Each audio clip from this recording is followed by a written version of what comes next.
Odlaskom na prvu crtu suze tvog djeteta nisi vidio. Strah u očima za tvoj život, da te više neće vidjeti. Hvala ti, tata, veliki hrvatski ratniče, na izborenoj slobodi svete zemlje Hrvatske.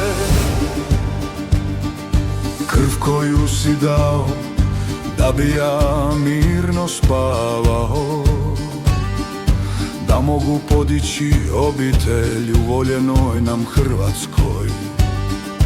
Hvala ti, tata, veliki hrvatski ratniče, na izborenoj slobodi svete zemlje Hrvatske.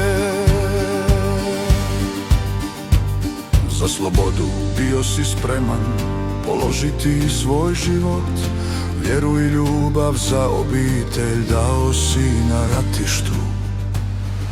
Hvala ti, tata, veliki hrvatski ratniče, na izborenoj slobodi svete zemlje Hrvatske. Sada gledaš, unučad, kako rastu u slobodi, koju si svojom mladošću, srcem i dušom stvorio. Hvala ti, tata, veliki hrvatski ratniče, na izborenoj slobodi svete zemlje Hrvatske.